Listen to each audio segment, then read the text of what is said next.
All right, Alexander, let's talk about the Russian economy. And Novak was actually giving some of the results of the energy and gas, the results of energy and gas exports and revenues for 2022. And sanctions are obviously not working if you just look at 2022. But there are a lot of articles now coming out once again, which are claiming that in 2023, the Russian economy will collapse. And there are indicators which show that the Russian economy is about to collapse. Articles stating that China, India are pressing Russia to sell their oil and gas at discounts, which hurt the Russian economy. The price caps, according to these articles, are now going to start to really bite, and that Russia is going to struggle to keep afloat. The Russian economy is going to struggle to keep moving. What do you think Well, of the narrative once again that the Russian economy is set to buckle in 2023? well, I think straightforwardly is wrong.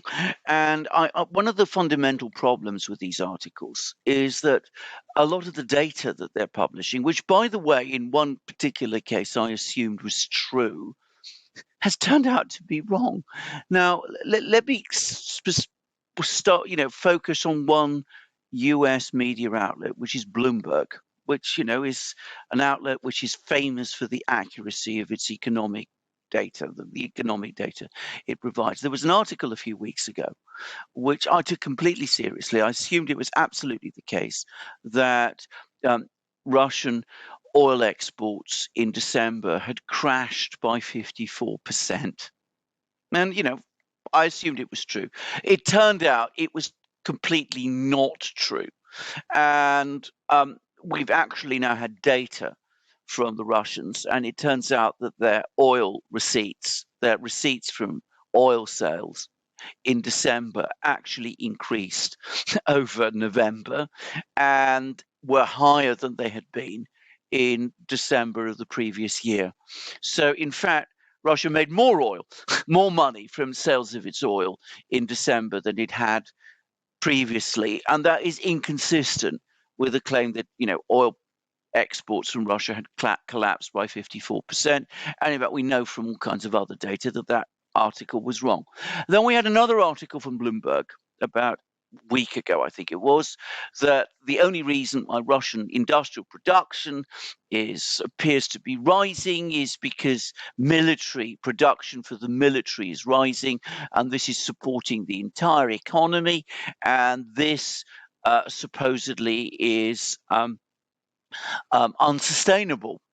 Except you read the article carefully, and it's all a lot of guesses. It just makes a whole set of assumptions, which, when you actually work on them, I mean, they turn out to be basically flawed, and in most cases, obviously wrong. And then we had yet another article from Bloomberg, which I think said that that Urals crude, I think it was Urals crude, anyway, Russian oil was trading far below the oil price caps at levels in the mid $30 a barrel. And it turned out, and I think it was Eve Smith contacted me, the person who writes at Naked Capitalism, and she provided me with all the tables from the various markets, and it turned out that this article was completely wrong, and that in fact Urals crude was trading in many markets at, in the high 50s. So I mean, so we're getting lots of articles like this, and their overall purpose, I think, is to develop a narrative that, exactly as you said, these sanctions are now having some kind of effect. Russian revenues are going to start falling. The Russian economy is going to stutter and collapse, that the Chinese and the Indians are now maneuvering to take advantage of the Russians, to basically pillage the Russians of their oil and gas to their own advantage, and that the Russians are going to struggle throughout 2023. Well, there is absolutely no evidence of this. We see evidence, on the contrary, that industrial production, manufacturing production in Russia is rising. PMI figures, marketing managers' forecasts in Russia are becoming increasingly optimistic. We're seeing signs that services and consumer spending is growing. We're seeing signs that tax revenues are holding up. And I don't just mean, oil and gas receipts, because these are tax. What the Russian government gets from the oil and gas industry, it's important to remember they are tax revenues. Oil and gas companies have paid taxes to the Russian exchequer, but also non-oil and gas tax revenues from taxes on the non-oil and gas sector are also rising. And as I said, there's evidence that, in fact, not only are oil and exports especially strong, but that they're not seriously affected by the caps. Oil prices have fallen generally for all kinds of reasons, but and insofar as there's been a fall in oil prices for Russian oil, it seems to be connected with the general fall in oil prices. In other words, it has nothing to do with the caps. All the indications are, all the predictions are from energy economists that oil prices are going to start rising again later this year, at which point oil prices for Russian oil are also going to grow in tandem. And that also is going to be unconnected with the price caps. And in the meantime, Russian revenues, regardless of the fluctuations in the price of oil, remain stable because, as I said, increasingly the other parts of the economy are able to compensate for any fluctuations in oil and gas prices, and because the Russian government is fully able to cover its costs, both from its savings, its accumulated savings, and by floating bonds at perfectly reasonable rates of interest on Russian financial markets. So there's no sign of any crisis, any problem in the Russian economy. I think they've given up on the narrative that Russia was going to run out of microchips and that they're having to yank them out of washing machines. I haven't seen that for a while now. So, I think that this idea that, we're looking at some kind of a collapse, it isn't going to happen. And if you look at what Russian officials from Putin down are saying, they seem to be very confident. Is the reason for this misinformation about the Russian economy, does it have to do more with political cover rather than economic fact? In other words, the EU, let's just say the EU in this instance, they want this narrative out there because it provides them cover for the terrible decisions that they have made with the 9, now going on 10 sanctions packages, and perhaps it also gives them the ability, the justification to try and search for more sanctions against Russia, because people are going to say, they're going to make the argument that, you see, just give it some time. Our sanctions are working. You just have to give it some time. So let's go for a 10th or an 11th sanction package instead of having the opposite outcome, which is, EU member states saying, your sanctions are not working. Russia's economy is doing perfectly fine. We need to stop. Yeah, well, you're absolutely right. And by the way, I ought to say that this narrative about the sanctions working isn't a new one. It goes all the way back to 2014, when the sanctions were first imposed. Every so often, I remember, even as the Russian economy recovered, grew, got stronger, diversified, created its own financial system, sorted out its interbank messaging system, was doing all of those things. You get the mantra in the West after 2014 that the sanctions that had been imposed in 2014 were working. I mean, part of those sanctions, by the way, had deliberately attacked the energy industry, and they'd been intended to reduce Russian oil production by restricting exports of technological and industrial goods to the Russian oil industry. Russian oil production didn't fall; it actually increased. So, but nonetheless, we still had to be told that the sanctions were working, because admitting that the sanctions are not working, it would be a political catastrophe. It would mean admitting to all those hundreds of thousands of businesses that in the West have lost money as a result of the sanctions. Well, actually, what we did was a catastrophic mistake. It didn't work out. It might, so, your businesses might have been destroyed, your markets might have been lost, but it didn't really work out, and we're very sorry, and all that. I mean, that would be a terrible thing to admit to. But also, you're absolutely correct. If they start admitting that the sanctions have failed, then of course all of those countries in the EU elsewhere, which have been quietly critical of the sanctions, and some which have not been so quietly critical of the sanctions, like Hungary, will say they've been vindicated. And they would say, why are you wanting to keep the sanctions up in that case, if you're admitting that the sanctions aren't working?